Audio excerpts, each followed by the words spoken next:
Afternoon, Radhe Radhe, जय श्री राम, और साथ ही में प्यारे बच्चों गुड मॉर्निंग। तो भैया कैसे हो आप सब? चलिए क्लास से जुड़ जाइए और क्लास शुरू की जाए। तो आज आपको पता होना चाहिए कि हमारा जो लेसन होने वाला है आज चैप्टर नंबर प्यारे बच्चे 6 होने वाला है, जिसमें आपको पढ़ना है तत्वों के निष्कर्षण के सिद्धांत एवं प्रक्रम, जो बेहद ही शानदार चैप्टर है प्यारे बच्चे। इससे भी आपके ऑब्जेक्टिव क्वेश्चन ज्यादातर पूछे जाते हैं। तो पेन और कॉपी अपनी तैयार रखिए और हर क्वेश्चन को अपनी बढ़िया तरीके से एकदम नोट करने के लिए तैयार रहिएगा। तो सभी प्यारे बच्चे एक बार लिखेंगे कि कैसे हो आप सब? सभी लोग बढ़िया है ना? बढ़िया तरीके से काम को कर रहे हैं, पढ़ाई लिखाई बढ़िया तरीके से चल रही है? एक बार सभी प्यारे बच्चे कमेंट करेंगे और फिर हम अपनी बातों को, अपने जो क्वेश्चन है उनको हम बेहतरीन तरीके से समझते हुए चलेंगे प्यारे बच्चे। तो कैसे हो लाडलो? एक बार बताओ, सब लोग बढ़िया है, एकदम मस्त हैं? बोलिए, सभी लोग एकदम मस्त हैं कि नहीं? चलिए एक बार सभी प्यारे बच्चे जुड़ जाइए और फिर हम आपसे बातें भी करते रहेंगे और फिर क्लास को भी प्यारे बच्चे कंटिन्यू किया जाएगा। तो बढ़िया है ना?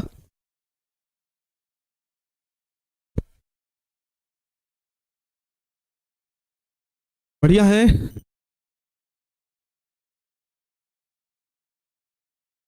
हम भी बढ़िया हैं, तबीयत पहले से बेटर है, अच्छी भी मतलब थोड़ा बहुत सुधार ज्यादा हुआ है। ठीक है।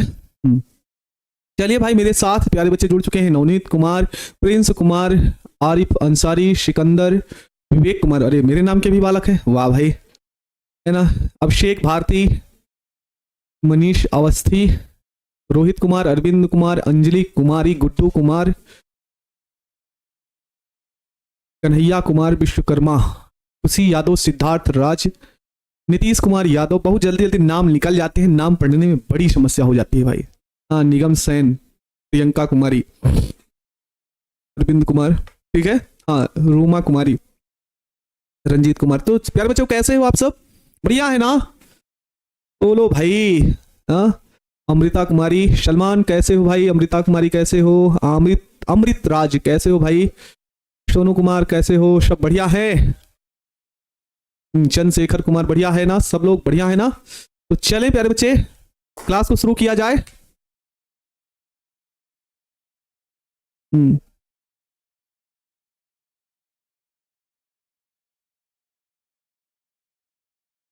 बिल्कुल, चलें एक बार सभी प्यारे बच्चे जुड़ जाएं और फिर उसके बाद क्लास को शुरू किया जाएगा। हाँ, ब्रह्मास्त्र बुक का जो पीडीएफ आपको दिया गया उसमें क्लासें होंगी, लेकिन उसके लिए अभी थोड़ा सा समय लिया जाएगा और फिर उसके बाद कराया जाएगा। लेकिन आपकी रिवीजन क्लासें कंटिन्यू चलती रहेंगी। आप लास्ट तक क्लास से जुड़े रहिए, क्रैश कोर्स में लास्ट तक आपको जुड़े रहिए। आप पूरी क्लास किया करिए अच्छे तरीके से, जो आपके फीडबैक हो उनको जरूर दिया करिए आप लोग कि हाँ सर यहाँ पे हमको समस्याएं हैं।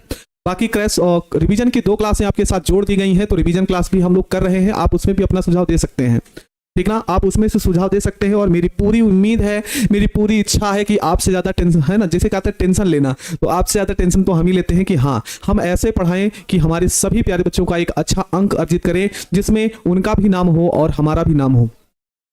तो हम बस यही उम्मीद के साथ आपके साथ लगे रहते हैं, हमेशा पढ़ते रहते हैं कौन से क्वेश्चन पूछे जा सकते हैं, बढ़िया तरीके से आपको हम वो क्वेश्चन दे सकें कि आप जितना क्वेश्चन पढ़े रहे उसी से आपका क्वेश्चन मिल जाए। तो आपको परेशान नहीं होना है, मन लगाकर आपको जितने क्वेश्चन आपको बताए जाए उन पर विशेष फोकस करना है। और मुझे उम्मीद है कि आप लोग मेरे द्वारा बताए गए प्रश्नों को आप बहुत अच्छे तरीके से याद करते हुए रहेंगे। ठीक है प्यारे बच्चों, तो चले आज की क्लास को शुरू किया जाए। तो एक बार सभी प्यारे बच्चे एक बार बताएंगे कि हाँ सर क्लास को शुरू किया जाए और फिर हम क्लास को अपनी शुरू करेंगे। चलिए सभी प्यारे बच्चे एक बार बताएंगे, क्लास को शुरू किया जाए। हाँ चलो तो भाई क्लास को शुरू करते हैं। तो इस चैप्टर के जो भी इंपॉर्टेंट टॉपिक है प्यारे बच्चों, चैप्टर नंबर 6 है, जो इंपॉर्टेंट टॉपिक है हम उन्हीं पर डिस्कस कर रहे हैं, इस बात को आपको ध्यान रखना है। तो प्यारे बच्चों इस चैप्टर से सबसे ज्यादा जो क्वेश्चन पूछे जाते हैं वो आयस्क से संबंधित पूछे जाते हैं। मतलब आयस्क आपसे पूछ ले जाते हैं, भैया ये आयस्क का नाम बताओ, उस आयस्क का नाम बताओ, है ना, आयस्क के नाम से पूछे जाते हैं, ठीक है ना। तो चलिए आयस्क के नाम से सबसे पहले हम आयस्कों के नाम कुछ याद करने की कोशिश करते हैं प्यारे बच्चों। देखो ये हो गया एल्यूमिनियम। क्वेश्चन यहां से 1-1, 2-2 नंबर का पूछा जा सकता है, ऑब्जेक्टिव इस लेसन से सबसे ज्यादा है।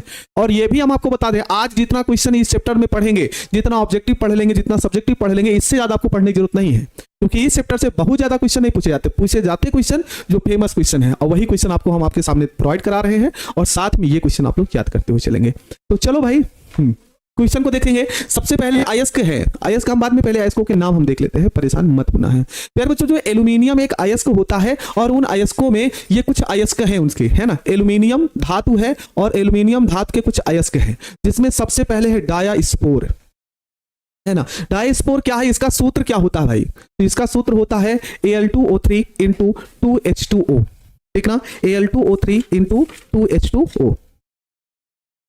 सॉरी, ये थोड़ा सा गड़बड़ लिख उठा है। Al2O3 इंटू H2O, और जो बॉक्साइड अयस्क होता है इसका फार्मूला होता है Al2O3 इंटू 2H2O है। ध्यान से समझिएगा, क्वेश्चन गड़बड़ नहीं होना चाहिए, अच्छे तरीके से मन लगाकर आपको समझते हुए चलना है। याद करना प्यारे बच्चों, डाइस्पोर का सूत्र क्या होता है? Al2O3 इंटू H2O, और बॉक्साइड अयस्क का सूत्र क्या होगा? तो Al2O3 इंटू 2H2O।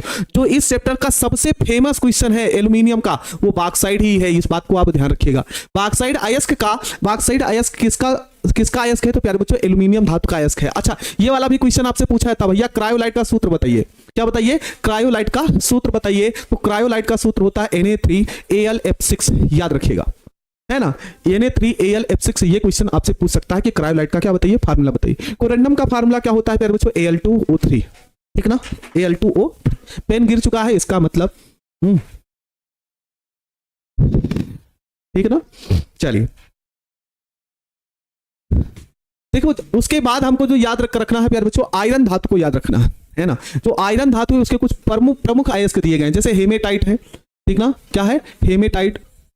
उसके बाद मैग्नेटाइट, एक होता सिडेराइट और एक होता आयरन पाइराइट। ये कुल आपके है प्यारे बच्चे आयरन धातु के अयस्क के नाम, ठीक है, आयरन धातु के अयस्क के नाम। तो आयरन धातु के अयस्क में जो हेमेटाइट होता है उसका फार्मूला क्या होता है? Fe2O3, है ना। क्या होता है प्यारे बच्चों? Fe2O3।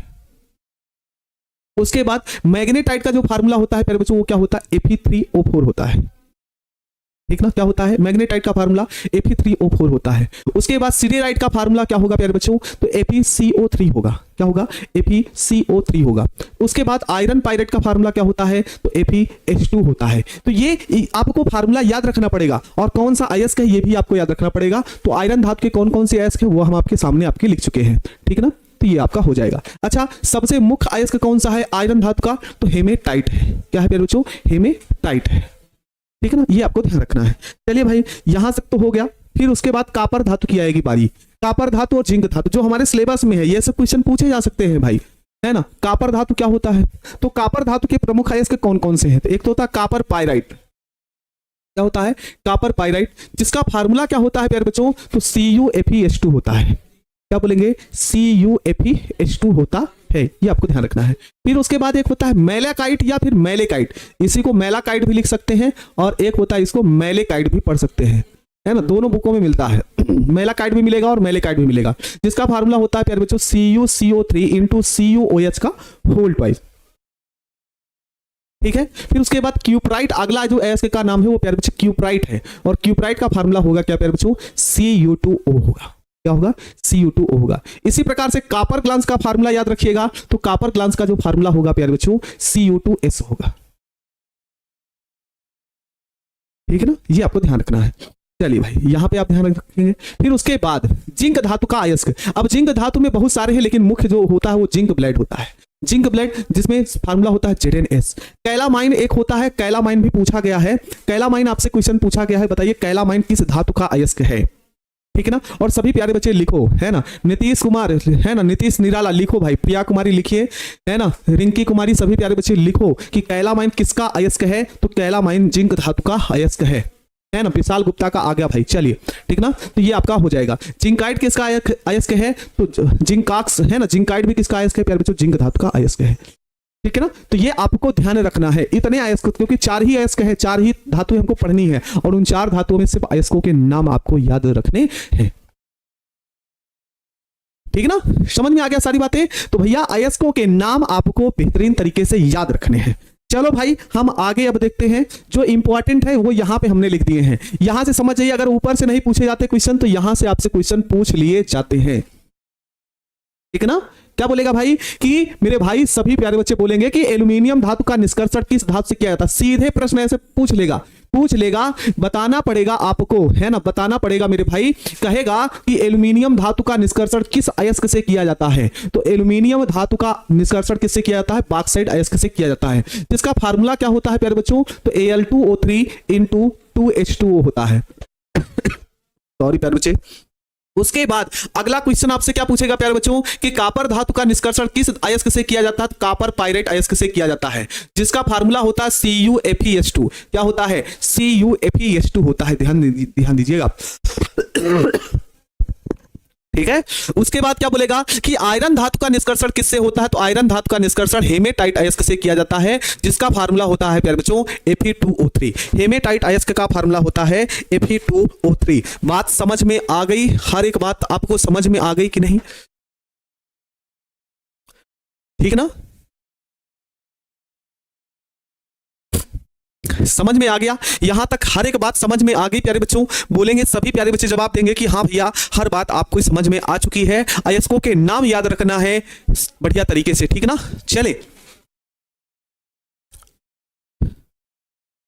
चले अब आगे हम लोग बढ़ते हैं, और जो क्वेश्चन पूछा जाता है भैया, पूछा जाता है खनिज किसे कहते हैं, है ना। क्वेश्चन आपसे पूछा जाता है खनिज तथा अयस्क होते क्या हैं, ठीक ना। तो बोलेंगे भैया कि खनिज तथा अयस्क से आप क्या समझते हैं, ठीक ना।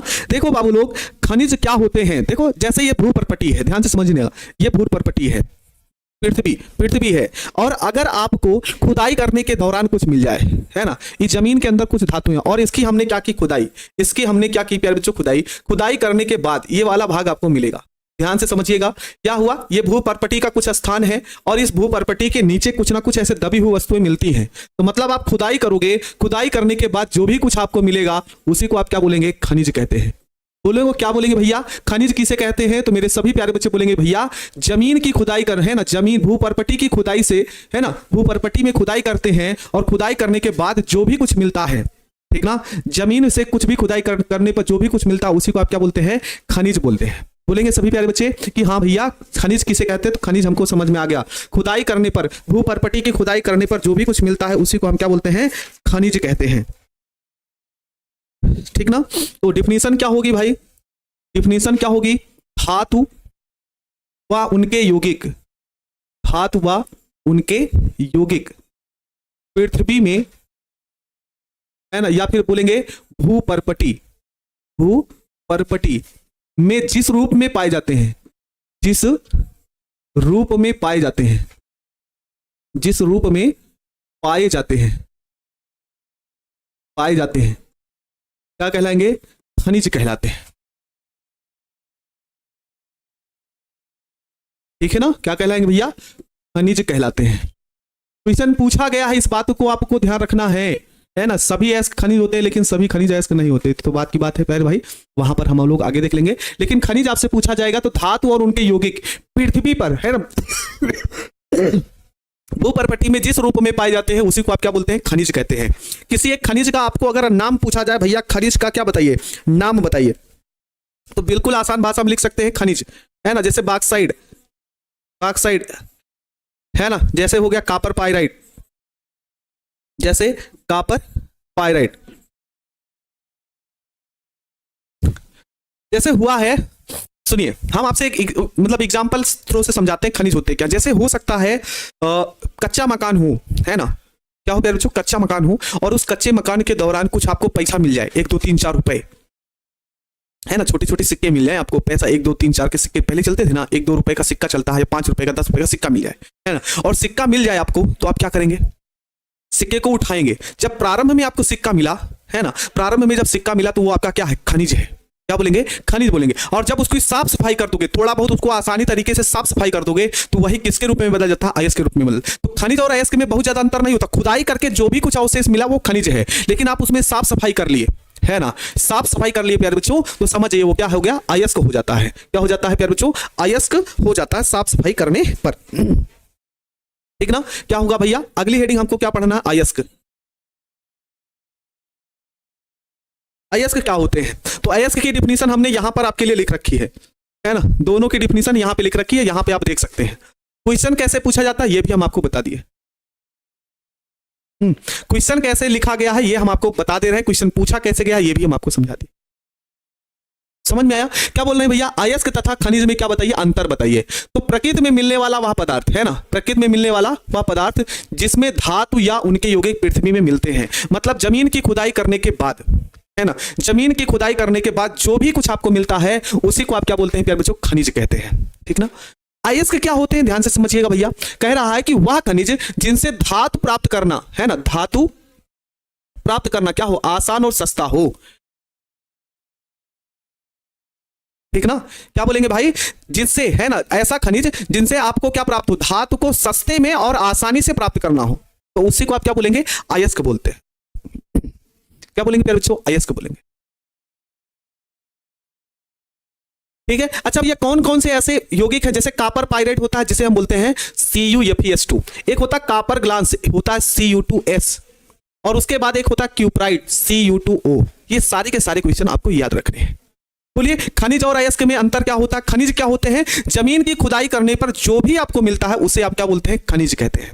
और उसी खनिज में आप क्या करिए, है ना, वह खनिज जिनसे, है ना, धातु को आसानी से और सस्ते में प्राप्त किया जाए उसी को आप क्या बोलते हैं, अयस्क बोलते हैं। बोलिए यहां तक किसी को कोई दिक्कत हो तो बोलिए। अच्छा ये चीज गलत लिखती हैं, इसको मिटा ही देते हैं। बोलिए समझ में आ गया आप सभी को? हाँ वो गलत है, हमको पता है, हम उसी लिए काट दिए उसको। हाँ कम खर्चे में आसानी से प्राप्त हो जाए, ठीक है ना?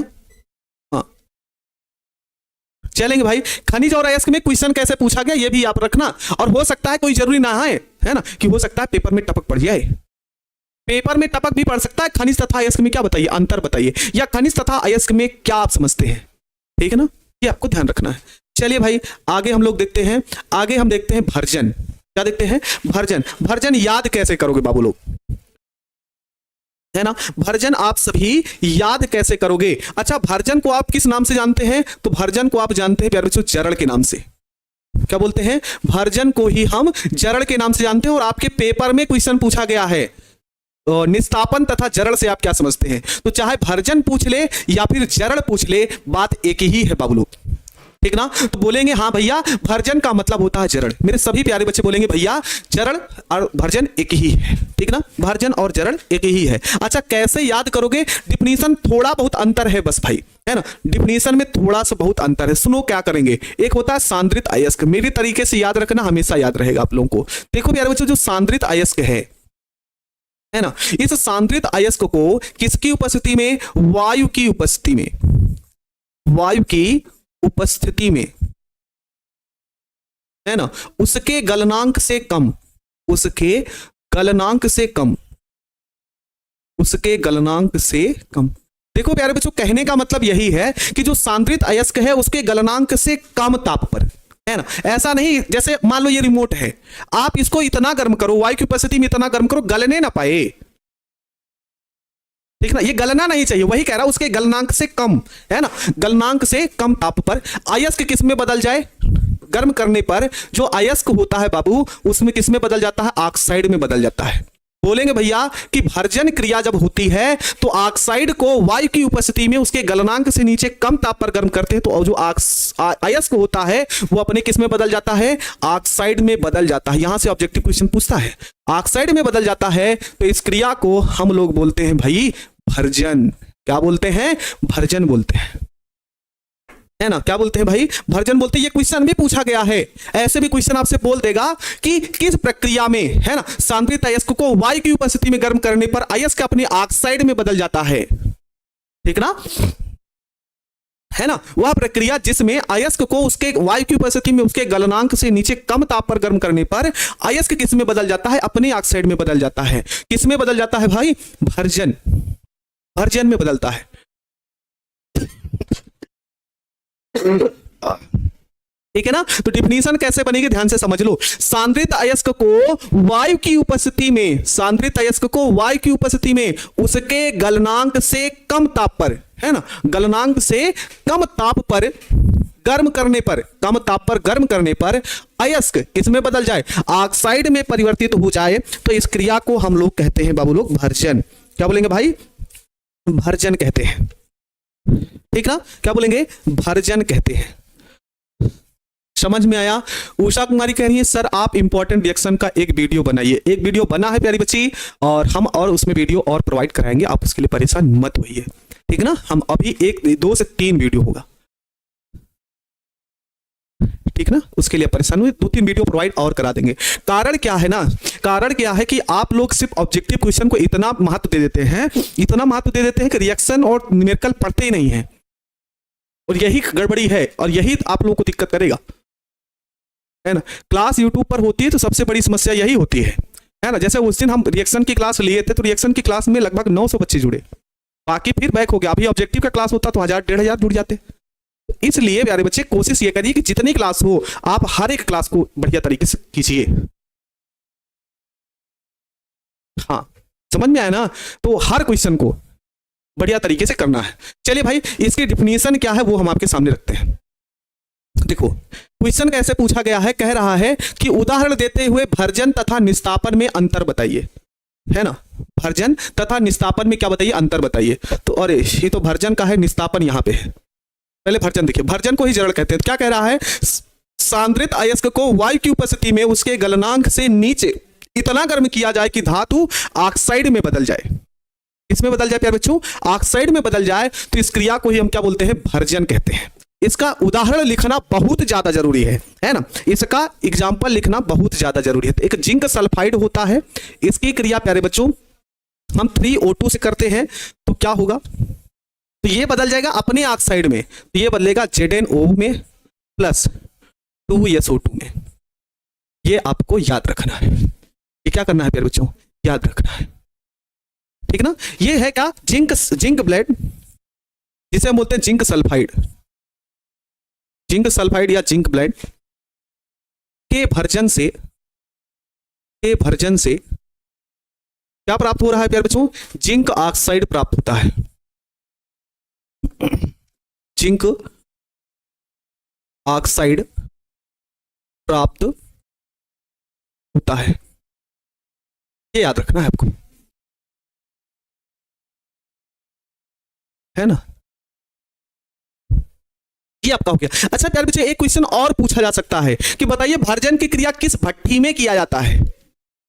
भर्जन की क्रिया किस भट्ठी में किया जाता है, तो भर्जन की क्रिया आप लोग परावर्तनी भट्ठी या फिर हम वात्या भट्ठी में करते हैं। किस भट्ठी में, परावर्तनी भट्ठी या फिर वात्या भट्ठी में करते हैं, ये भी आपको याद रखना है। ठीक ना, किसमें किया जाता है भैया, भर्जन की क्रिया हम साधारणतया परावर्तनी भट्ठी या फिर हम वात्या भट्ठी में करते हैं। समझ में आ गया? अच्छा ठीक ना, अब यहां पर हम लोग देखेंगे भैया निस्तापन क्या है। निस्तापन का थोड़ा सा एग्जांपल आपका बदल जाता है। निस्तापन देखो क्या बोलेंगे, है ना। निस्तापन होता क्या है, सांद्रित अयस्क को, जो सांद्रित अयस्क है, ठीक है ना, जो सांद्रित अयस्क है इसको किसकी उपस्थिति में प्यारे बच्चों, तो बोलेंगे वायु की अनुपस्थिति। भर्जन वायु की उपस्थिति में होता है और निस्तापन वायु की अनुपस्थिति में उसके गलनांक से कम, उसके गलनांक से कम ताप, ठीक ना, उसके गलनांक से कम ताप पर। ठीक ना, क्या बोलेंगे, सांद्रित अयस्क को वायु की उपस्थिति में उसके गलनांक से क्या भारी बच्चों, कम ताप पर गर्म करने पर कौन से पदार्थ निकल जाते हैं, वाष्पशील पदार्थ निकल जाते हैं। वाष्पशील पदार्थ निकल जाते हैं, वाष्पशील पदार्थ निकल जाते हैं। तो इस क्रिया को हम लोग क्या बोलते हैं भैया, निस्तापन कहते हैं। बोलो,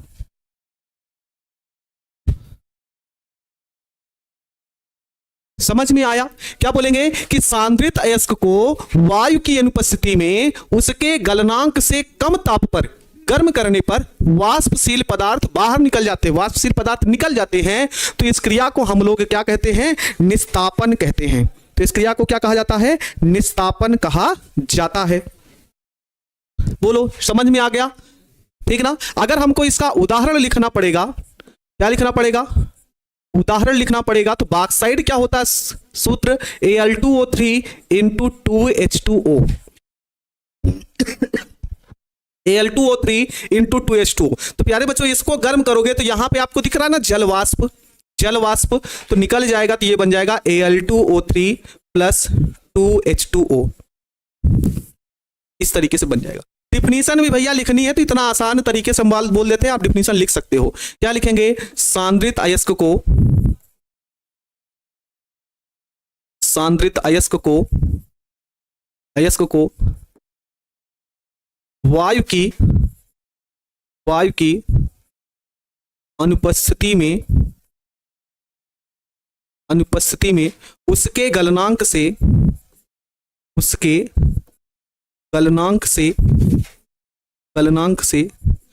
कम ताप पर गर्म करने पर वाष्पशील पदार्थ निकल जाते हैं, वाष्पशील पदार्थ बाहर निकल जाते हैं, बाहर निकल जाते हैं, निस्तापन कहलाता है, निस्तापन कहलाता है। हम यहां से आपसे 2 क्वेश्चन पूछना चाहेंगे, हम आप सभी से 2 क्वेश्चन पूछना चाहेंगे। पहला प्रश्न आपसे पूछा जाता है, नीतीश निर्ला सांद्रित का मतलब कुछ संशोधन कर दिया जाए, जैसे आप सिक्का पाए उसकी साफ सफाई कर ली है ना, तो वो संशोधित हो गया, सांद्रित हो गया। हम आपसे 2 क्वेश्चन पूछते हैं, ध्यान से समझिएगा। वह प्रक्रिया जिसमें अयस्क को वायु की उपस्थिति में उसके गलनांक से कम ताप पर गर्म करने पर अयस्क ऑक्साइड में बदल जाता है, तो क्रिया क्या कहलाती है? जवाब देंगे आप सभी।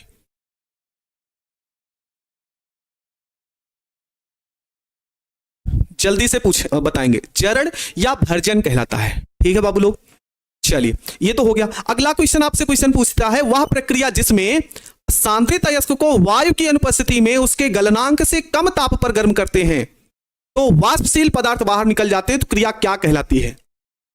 क्रिया क्या कहलाती है? जवाब दीजिएगा आप सब। निस्तापन कहलाता है, बिल्कुल भाई। दोनों प्रश्न आपको समझ में आ गया होगा। तो प्रश्न कैसे पूछा जाएगा वो आपके सामने है, ठीक ना। उदाहरण देते हुए भर्जन एवं निस्तापन में क्या बताइए, अंतर बताइए। तो यहां पर भैया वाष्पशील पदार्थ होगा तो उदाहरण हम जरूर लिखेंगे, प्लस 2H2O गर्म करेंगे तो Al2O3 प्लस 2H2O। अच्छा एक क्वेश्चन और पूछेंगे प्यारे बच्चे, एक क्वेश्चन और पूछेंगे, भर्जन की क्रिया प्रायः किस भट्टी में की जाती है? भर्जन की क्रिया किस भट्टी में की जाती है? आप सभी प्यारे बच्चे जवाब देंगे। और निस्तापन की क्रिया किस भट्टी में की जाती है, इसका भी जवाब देंगे। इसका भी आप सभी प्यारे बच्चे जवाब देंगे।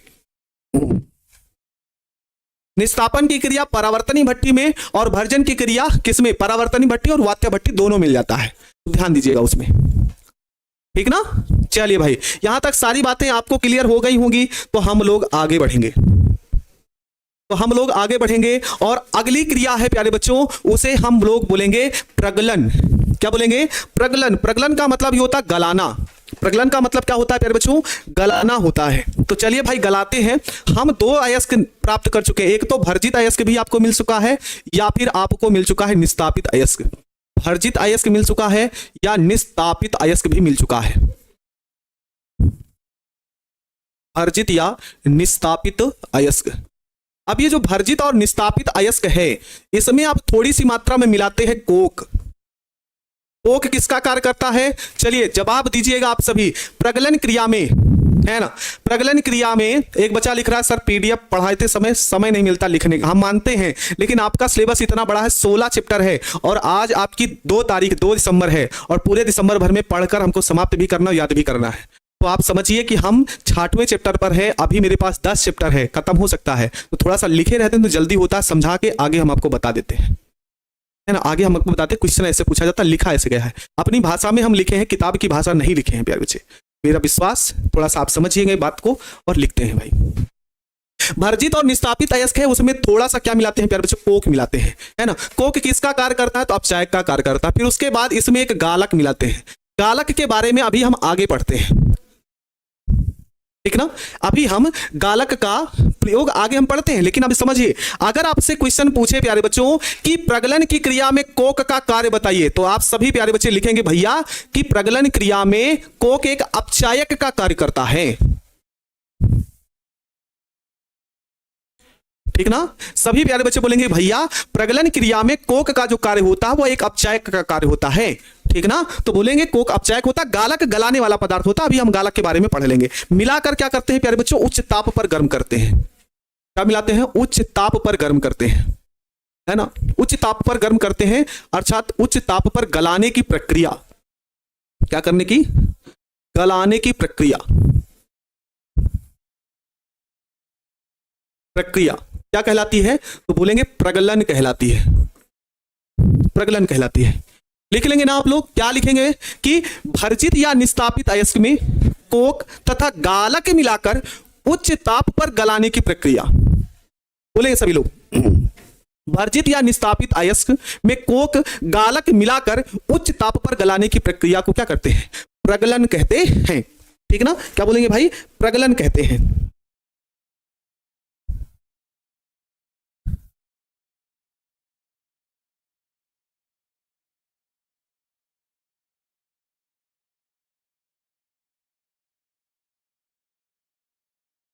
समझ में आ गया ना।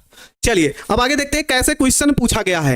ये क्वेश्चन ऐसे पूछा जाएगा भाई, है ना, ये क्वेश्चन ऐसे पूछा जाता है। कह रहा है प्रगलन से आप क्या समझते हैं, प्रगलन को हम बोलते हैं प्राद्रवण, प्रद्रवण भी कहते हैं। क्या बोलेगा, भर्जित या निस्तापित अयस्क में अपचायक पदार्थ अर्थात कोक, कोक, ठीक ना, तथा उचित गालक मिलाकर उच्च ताप पर गलाने की प्रक्रिया प्रगलन कहलाती है। क्या कहलाती है, प्रगलन कहलाती है। ठीक ना, प्रगलन कहलाती है। चलिए भाई, अब यहां से हमको एग्जांपल, ये लाइन आप लोग काट दीजिएगा, ये लाइन थोड़ा सा एक्स्ट्रा हो गई है क्योंकि 2 नंबर का क्वेश्चन एक्स्ट्रा हमसे बहुत ज्यादा नहीं लिखना है। चलिए यहां से ध्यान से समझिएगा, क्या होगा, जिंक ऑक्साइड का प्रगलन में, जिंक ऑक्साइड का, ऑक्साइड का कार्बन द्वारा, कार्बन द्वारा, कार्बन द्वारा जिंक में अपचयन, जिंक में क्या, अपचयन। अब जिंक में अपचयन कैसे होगा, ठीक ना, तो प्यारे बच्चों जिंक ऑक्साइड ZnO हो गया, कोक कार्बन हो गया, और दोनों को मिलाएंगे तो ये Zn बन जाएगा और साथ में बन जाएगा CO, जिसे बोलेंगे कार्बन मोनोऑक्साइड। ठीक ना, क्या बन जाएगा, कार्बन मोनोऑक्साइड हो जाएगा। इसी प्रकार से, इसी प्रकार से एक एग्जांपल और लिख सकते हैं प्यारे बच्चों, यहां पे लेड ऑक्साइड का, लेड ऑक्साइड का, ऑक्साइड का कार्बन द्वारा, कार्बन द्वारा, कार्बन द्वारा लेड में अपचयन, लेड में अपचयन। ये समीकरण भैया याद रखना पड़ेगा। तो लेड ऑक्साइड का फार्मूला होता है PbO, अपचयन कार्बन द्वारा हो रहा है तो C से क्रिया करा दोगे यहां पे, तो यहां पे बनेगा Pb + CO कार्बन मोनोऑक्साइड। बस खत्म है, ये आपको याद रखना है। कोक जैसे कार्बन होता है गुड्डू कुमार, है ना, कोक क्या होता है, कोक कार्बन का एक रूप होता है, अपचायक पदार्थ के रूप में कार्य करता है। तो प्यारे बच्चों यहां तक आपको क्लियर हो तो भाई आगे एक बार बताइए जल्दी से, फिर आगे हम लोग चलें। सभी प्यारे बच्चे एक बार बताएंगे, क्लियर है। चलिए आगे बढ़ते हैं हम लोग, आगे बढ़ते हैं। और आगे आपसे पूछा जाता है गालक किसे कहते हैं। हाँ, आगे आपसे क्वेश्चन पूछा जा रहा है भैया गालक क्या होते हैं। गालक में एक अम्लीय गालक होता है और एक क्षारीय गालक होता है। ठीक ना, ध्यान से समझिएगा गालक होते क्या हैं। जैसे कोई अयस्क होता है, ध्यान से समझिएगा, हम लाइन बाय लाइन लिख रहे हैं। अयस्क होता है और इस अयस्क में कैसी अशुद्धियां होती हैं, अगलनीय अशुद्धि। कैसी अशुद्धि भाई, अगलनीय अशुद्धि उपस्थित हो। कोई अयस्क होगा और उस अयस्क में अगलनीय अशुद्धि होगी, तो उस अगलनीय अशुद्धि को हटाने के लिए, उस अगलनीय अशुद्धि को गलाने के लिए, हटाने के लिए पदार्थ मिलाया जाता है। क्या मिलाया जाता है, पदार्थ मिलाया जाता है। ठीक है, क्या मिलाया जाता है प्यारे बच्चों? पदार्थ को मिलाया जाता है। तो ये पदार्थ है ना, ये पदार्थ क्या हो जाता है प्यारे बच्चों? गल जाता है। ध्यान से समझिएगा हम क्या क्या बोल रहे हैं। पदार्थ क्या हो जाता है प्यारे बच्चों? गल जाता है, गल जाता है, अर्थात गलनीय पदार्थ बना लेता है। गलनीय पदार्थ क्या बनाएगा भैया? गलनीय पदार्थ बनाता है। तो ये जो गलनीय पदार्थ है इसको हम बोलते हैं धातुमल। ये जो गलनीय पदार्थ होता है इसे बोलते हैं धातुमल, और गलाने के लिए जो पदार्थ मिलाया गया है उसे हम बोलते हैं गालक।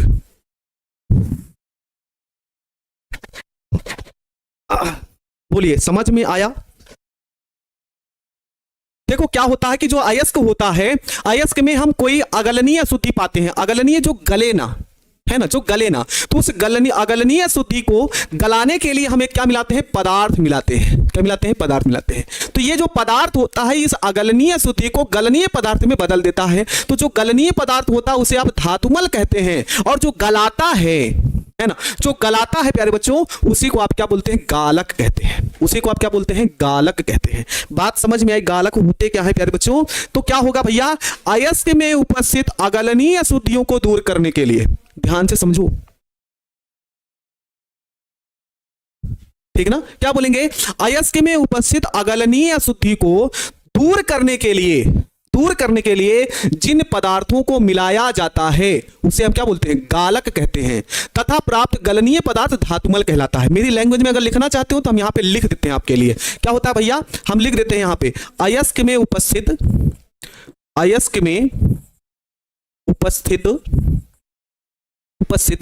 अगलनीय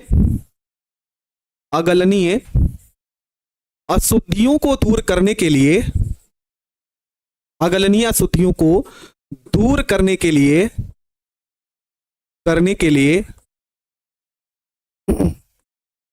जिन पदार्थों का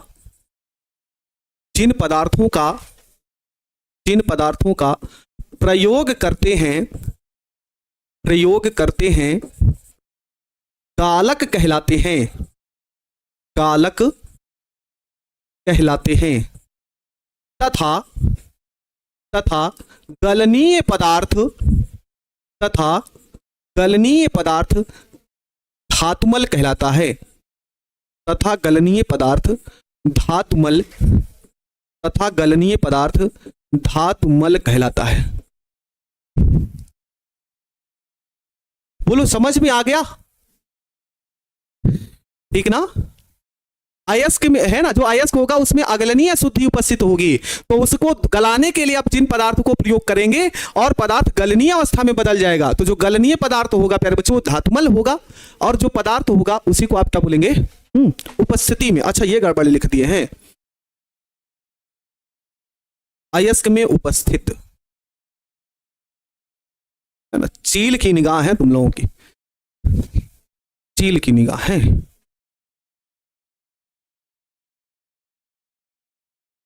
धातुमल का भी परिभाषा बताते हैं अभी, अब थोड़ा देर ध्यान रखें। धातुमल होता क्या वो भी हम आपको बताते हैं। अच्छा प्यारे बच्चों, देखो दो गालक हैं। गालक दो प्रकार के, एक तो होता है अम्लीय गालक, और एक होता है क्षारीय गालक। एक होता है अम्लीय गालक और दूसरा होता है क्षारीय गालक। देखो बाबू, अम्लीय गालक और क्षारीय गालक होते क्या है? देखो, जब अयस्क में, सीधे लिख रहे हैं, जब अयस्क में अशुद्धि कैसी हो? जब अयस्क में अशुद्धि कैसी हो? क्षारीय हो। कैसी अशुद्धि हो? क्षारीय अशुद्धि। तो कैसा गालक? तो अम्लीय गालक। कैसा गालक? अम्लीय गालक का प्रयोग करते हैं। चलो बताओ सभी लोग, है ना, बताओ सभी लोग। ऊषा, मोहम्मद आसिफ, और कौन है भाई? ये तो कॉपी पेस्ट करने चले हैं, है ना, कॉपी पेस्ट करने। चलो बताओ कि अयस्क में अगलनीय अशुद्धियां यदि क्षारीय हो तो किस गालक का प्रयोग करते हैं? बताओ। इसी प्रकार से प्यारे बच्चों, क्षारीय गालक का प्रयोग कब करेंगे? जब अयस्क में अशुद्धि कैसी हो? अशुद्धि कैसी हो? अम्लीय हो। कैसा अशुद्धि हो? अम्लीय हो। तो कैसा गालक प्रयोग होगा? क्षारीय गालक प्रयोग होगा। कैसा गालक प्रयोग होगा? क्षारीय गालक प्रयोग होगा। ठीक ना, उल्टा होता है बाबू लोग, है ना, उल्टा होता है, इस बात को ध्यान रखना। ठीक ना, उल्टा का मतलब क्या है, अम्लीय गालक कहेगा तो अशुद्धि क्षारीय होनी चाहिए, और यहां पर क्षारीय गालक है तो अशुद्धि कैसी होनी चाहिए, अम्लीय होनी चाहिए, अलग अलग। ठीक ना, तो चलिए हम इसकी डिफिनीशन यहां पे आपके सामने देखते हैं। देखो प्यारे बच्चे, क्वेश्चन क्या पूछा गया, गालक किसे कहते हैं, है ना, गालक किसे कहते हैं, वह पदार्थ जो अयस्क में उपस्थित अगलनीय अशुद्धियों को उच्च ताप पर अभिक्रिया करके किस में बदल देता है, गलनीय पदार्थ बनाते हैं, तो उसे आप धातुमल कहते हैं। क्या बोलते हैं, धातुमल कहते हैं, और पदार्थ गालक कहलाता है। ठीक ना, क्या बोलेंगे, जब अयस्क में उपस्थित अगलनीय अशुद्धियों को, है ना, उच्च ताप पर अभिक्रिया करके किस में बदल दे, गलनीय पदार्थों में बदल दे। ठीक ना, गलनीय पदार्थों में बदल दे तो उसे आप धातुमल कहेंगे, और पदार्थ गालक कहलाता है। मिल गई ना धातुमल की डिफिनीशन। अच्छा भैया, गालक दो प्रकार के होते हैं, एक होता है अम्लीय गालक और दूसरा होता है क्षारीय गालक। अम्लीय गालक क्या होते हैं, जब क्षारीय अशुद्धि उपस्थित होने पर, क्षारीय अशुद्धि उपस्थित होने पर क्या बोलते हैं हम लोग, प्रयुक्त गालक अम्लीय गालक कहलाते हैं। अच्छा, इसकी उदाहरण कौन सा होगा भैया, है ना, उदाहरण क्या होगा, तो FeO प्लस SiO2। FeO कैसा है, तो FeO क्षारीय शुद्धि है, याद रखे रहिएगा। FeO कैसे शुद्धि, तो बोलेंगे सर क्षारीय अशुद्धि। ये अम्लीय गालक है, SiO2 कैसा गालक है, तो इसे बोलेंगे अम्लीय गालक। इसे क्या बोलेंगे, इसे बोलेंगे हम लोग अम्लीय गालक। और जब इन सबको मिला दिया जाएगा तो ये बनेगा FeSiO3, और इसी का नाम है प्यारे बच्चों धातुमल। इसी को बोलेंगे हम लोग धातुमल।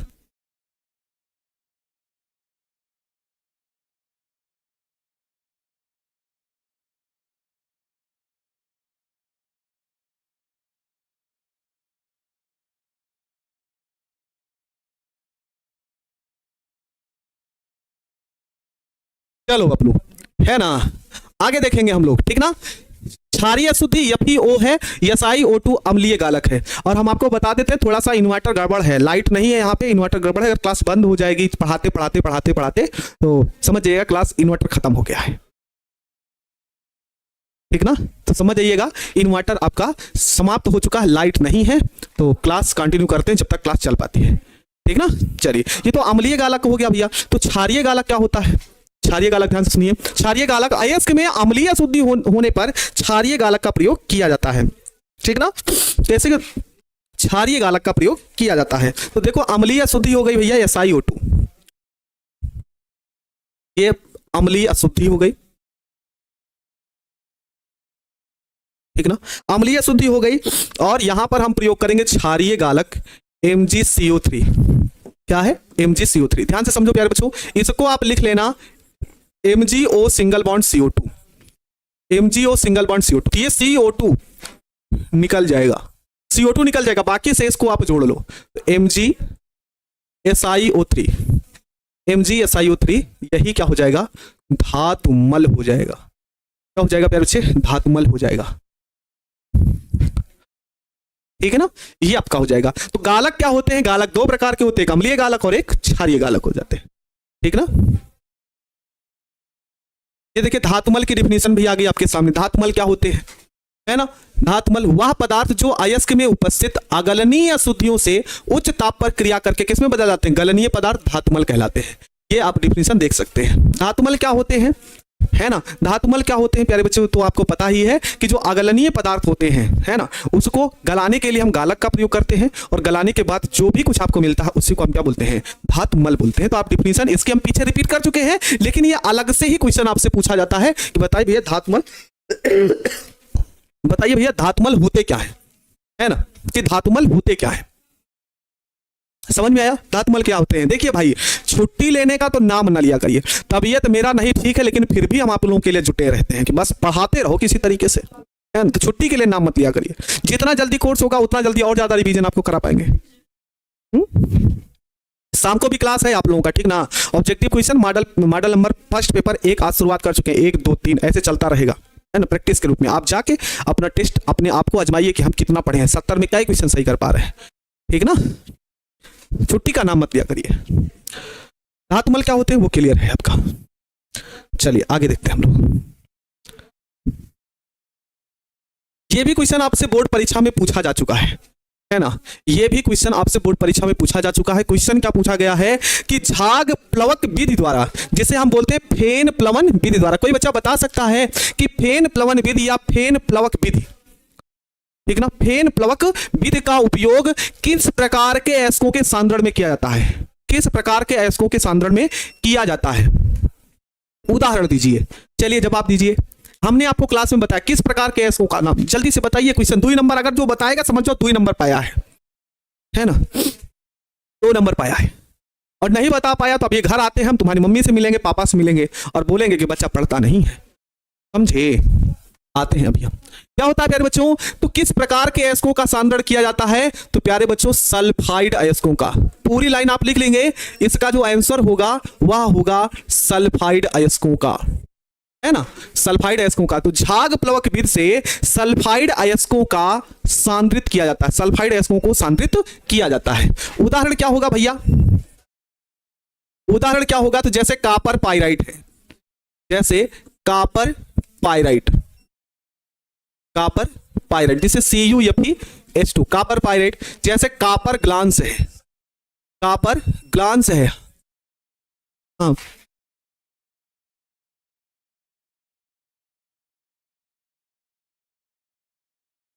है ना। उसके बाद जिंक ब्लेड,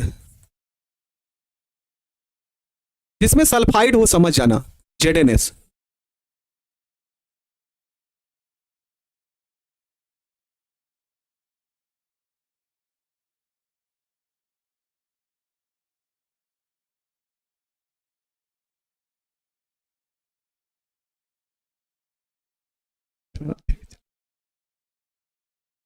ठीक है ना, ये आपका हो जाएगा। चलो भाई अगला क्वेश्चन हम लोग पढ़ते हैं। ये सब देखो एनसीईआरटी बुक से भी अगर मेरे साथ नया क्वेश्चन भी जुड़ता है तो नए क्वेश्चन को भी हम धुआं करने के लिए तैयार है ना। नया क्वेश्चन के लिए क्वेश्चन पूछा गया कि फेन, है ना, फेन प्लवन विधि में अवनमक की क्या भूमिका। काफी बच्चे अवनमक का मतलब समझ जाओ। अवनमक का मतलब होता है नीचे गिराने वाला। अवनमक का मतलब होता है प्यारे बच्चों नीचे गिराने वाला। तो देखो नीचे गिराने वाला क्या होता है ना। यदि जिंक सल्फाइड और पीबीएस, भाई देखो दोनों सल्फाइड अयस्क हैं, ठीक ना। क्या बोलेंगे प्यारे बच्चों, यदि जिंक सल्फाइड और पीबीएस, है ना, लेड सल्फाइड और जिंक सल्फाइड जैसे मिश्रण को अलग करना हो, ठीक है ना, ध्यान समझिएगा, दोनों को अलग करना हो तो फेन प्लवन विधि का प्रयोग करते हैं। तो अवनमक के रूप में किसका प्रयोग किया जाता है, सोडियम साइनाइड का प्रयोग करते हैं। सोडियम साइनाइड क्या करता है, अवनमक गिराने का कार्य करता है ना। गिराने का कार्य कैसा होता है, देखो यहां पे क्या बोला है, अवनमक का उपयोग किया जाता है। अवनमक का मुख्य कार्य संकरता के द्वारा अयस्क के अवयवों में किसी एक को फेन से रोकना। मतलब देखो जब हम फेन प्लवन विधि पढ़ा रहे थे, आपको एक बात बताए थे कि भैया एक ऐसा होता है कि जब चीड़ का तेल आदि सब मिला देते हैं तो फेन के रूप में प्राप्त होता है। तो अवनमक का कार्य यही होता है कि एक को फेन के रूप में रोकना और दूसरे को फेन बनाना। झाग जिसे बोलते, एक को झाग के रूप में बदलना, एक को झाग बनाने में रोके रहना, वही कह रहा है। अवनमक का मुख्य कार्य संकरता के द्वारा अयस्क में किसी को फेन बनाने से रोकना। यह अवनमक चयनित रूप से किसको, जिंक सल्फाइड को फेन में आने से रोकता है, परंतु पीबीएस को फेन में आने देता है। बोलो लाइन समझ गए आप सभी, बोलिए समझ में आ गई ये लाइन, है ना। अवनमक का कार्य क्या होता है कि भैया, और फेन प्लवन विधि में ऐसे भी क्वेश्चन पूछ सकता है ना, फेन प्लवन विधि में ऐसे भी क्वेश्चन पूछ सकता है कि भैया फेन प्लवन विधि में किस अवनमक का प्रयोग किया जाता है, तो बोलेंगे सोडियम साइनाइड का प्रयोग किया जाता है, ठीक ना। किसका प्रयोग किया जाता है, सोडियम साइनाइड का प्रयोग किया जाता है, जो एक को फेन से आने से रोकता है और एक को फेन में बदल देता है, ठीक है ना। चलिए भाई, चलिए कुछ क्वेश्चन बचे हैं उसको हम कल देखेंगे, लेकिन वन लाइनर ऐसे जल्दी जल्दी देख लेते हैं।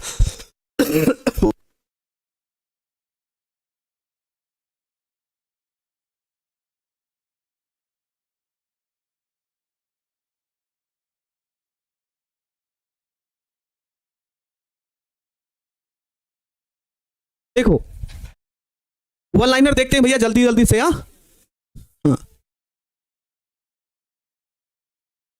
देखो प्यारे बच्चे, मुक्त अवस्था में पाई जाने वाली धातुएं कौन कौन सी होती है जो मुक्त अवस्था में पाई जाती हैं? तो यही आपकी 3 धातुएं जो मुक्त अवस्था में पाई जाती हैं। यही 3 धातुएं हैं जो मुक्त अवस्था में क्या होती हैं? पाई जाती है। कौन सा? एक सोना होता है, एक चांदी होता है और दूसरा प्लेटिनम होता है, पहला। उसके बाद क्या है प्यारे बच्चों कि अयस्क में उपस्थित धातु, अयस्क में उपस्थित अशुद्धियों को किस नाम से जानते हैं? तो अयस्क में जो उपस्थित अशुद्धियां होती हैं प्यारे बच्चों, उनको हम अधात्री कहते हैं या फिर गैंग के नाम से जानते हैं। अधात्री या क्या बोलते हैं? गैंग के नाम से जानते हैं। चलिए भाई, अगला क्वेश्चन कह रहा है एल्यूमिनियम के मुख्य अयस्क का नाम बताइए। तो एल्यूमिनियम के मुख्य अयस्क का नाम होता है बॉक्साइट, जिसका सूत्र होता है Al2O3 × 2H2O।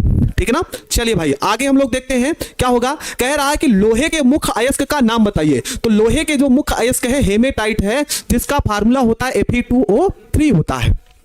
चलिए भाई, आगे देखते हैं। कॉपर पाइराइट का जो मुख्य अयस्क होता है उसे क्या बोलते हैं? तो कॉपर पाइराइट का जो मुख्य अयस्क होता है प्यारे बच्चों, सॉरी, कॉपर का मुख्य अयस्क जो होता है उसे कॉपर पाइराइट बोलते हैं, जिसे हम बोलेंगे CuFeH2 फार्मूला। मरकरी के मुख्य अयस्क का नाम क्या होता है? तो मरकरी के मुख्य अयस्क का नाम होता है सिनबार। क्या बोलेंगे प्यारे बच्चों? सिनबार, जिसका फार्मूला होता है Hgs होता है। क्या बोलेंगे? Hgs होता है। इसी प्रकार से अगला क्वेश्चन आपसे पूछा जाएगा जिंक के मुख्य अयस्क का नाम, तो जिसे बोलते हैं जिंक ब्लेंड, जिसका सूत्र होता है प्यारे बच्चों जिंक सल्फाइड ZnS होता है।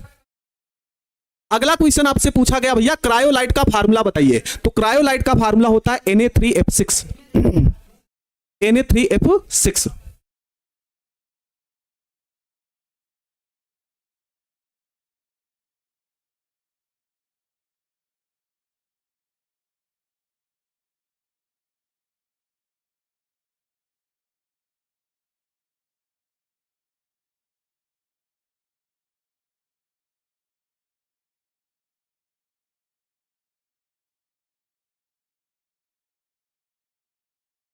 जय हिंद प्यारे बच्चों, कैसे हैं आप सब? उम्मीद है अच्छे होंगे और अपनी पढ़ाई को जबरदस्त तरीके से कर रहे होंगे। तो मेरे सभी प्यारे बच्चों को गुड आफ्टरनून, राधे राधे, जय श्री राम, और साथ ही में प्यारे बच्चों गुड मॉर्निंग। तो भैया कैसे हो आप सब? चलिए क्लास से जुड़ जाइए और क्लास शुरू की जाए। तो आज आपको पता होना चाहिए कि हमारा जो लेसन होने वाला है